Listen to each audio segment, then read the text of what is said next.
Okay, welcome. This is a very brief video about the range data type in PostgreSQL, which lets you represent ranges of values, of numeric values, timestamps or dates that you can represent and then operate on. The library of PostgreSQL built-in functions contains functions that will answer queries about the upper and lower bounds of such ranges, whether such ranges intersect, whether they are adjacent, and so on. So this is quite a specific data type, and it's probably not found in your common programming language, but it's really prevalent in database applications. So let's have a brief look at that. So we are talking about ranges or intervals of data, and PostgreSQL supports such ranges with lower and upper bound, L and U, lower and upper bound, for numeric data types, for these specific numeric data types, so for 4-byte and 8-byte integers, and for numeric types, for the numeric type, the arbitrary precision software implemented numeric type that we've already talked about. Please be aware that in the context of ranges, numeric is abbreviated to num here. All right. And we can also talk about ranges of timestamps and dates. So day ranges, for example. Okay. We again use literal textual inspired syntax in PostgreSQL to represent such ranges. And we can be very specific about the upper and lower bounds of such ranges, whether they include the upper and lower bound or exclude the upper and lower bound. Okay, so and you probably know that notation from math. So an interval with 2 square brackets represents an interval in which the upper and lower bound are actually included. So all values x that fulfill this predicate are inside this particular range or interval, and this includes the lower and upper bound. Okay, we can have an open upper bound, and so the upper bound u would be excluded. All right, we could have open intervals in which only the upper bound is specified and the lower bound is left unspecified. So that's a half open interval that would extend to the left indefinitely. And we can do the same thing for intervals that are open to the right. You see that I'm using the parentheses to the left here, meaning that L is not included and nothing else is specified here. So the interval is indeed open to the right and extends to the right indefinitely. There are also empty intervals which do not contain any single value x whatsoever. So this would be the literal syntax that is supported in PostgreSQL. There is constructor-like syntax to construct such ranges supported. You would specify the element type of the interval here, for example, num or int8.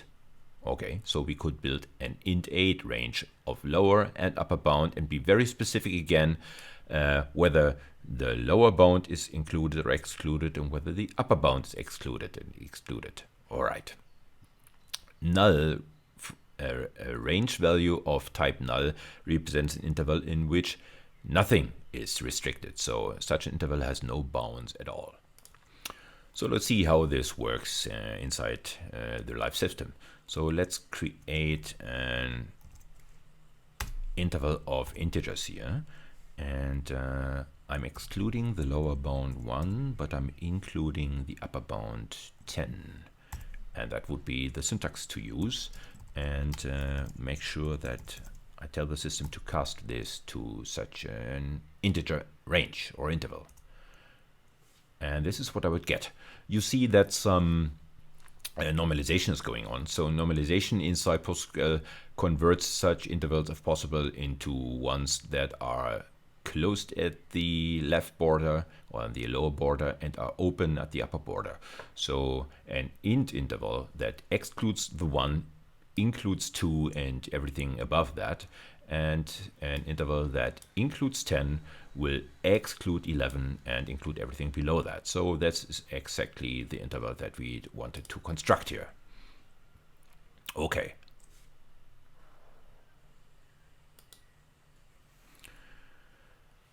So what about the operations on ranges and intervals? Well, there's quite a few.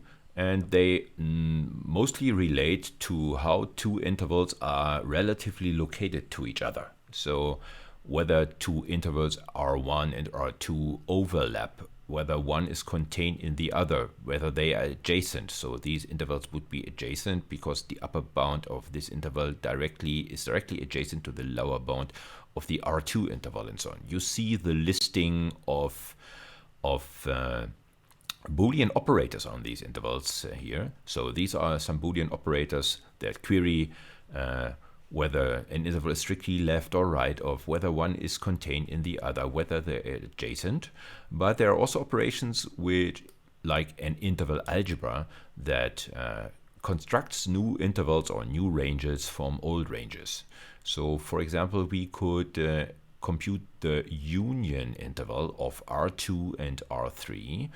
R2 and R3 are these two intervals. When we compute the union, we get this large interval here. Okay. We could also specify the intersection, or we could compute the overlapping. So whether R1 overlaps R3. So these would be supported operations on ranges. There's of course other query operations like given an interval, extract the bounds. Given an interval, please check whether a bound is actually closed or open. Please check whether a given interval is indeed empty. All of these operations are provided by PostgreSQL in built-in fashion and give you a really convenient way to work with intervals in your query. So let's check again in the terminal here. Let's see. So let's use the other construction syntax now. So we will have an int4 range interval that starts at 1, goes up to 5. But I want to include both ends of the interval. Okay, and then check whether, let's use the other syntax here, whether it what the intersection indeed is, of this interval. That is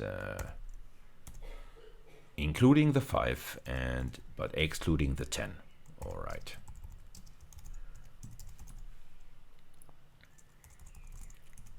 There you go. So let's see. These should have a non-empty intersection because the 5 is included in both intervals, and that's indeed what we see. This is an integer interval that opens at 5 and closes before 6. So it, as an integer interval, it only includes the 5, the correct intersection of the two given intervals. And if we only specify an open range in the leftmost interval in this intersection operation, the resulting intersection should be empty, as expected. All right. So that's a very brief video about these range types. Try to play with timestamp and date ranges to understand what powerful date representations together with all the timestamp, time and date related operations PostgreSQL really gives you. It's quite remarkable. Okay, so we'll be back with a completely different type, but until then, take care and bye-bye.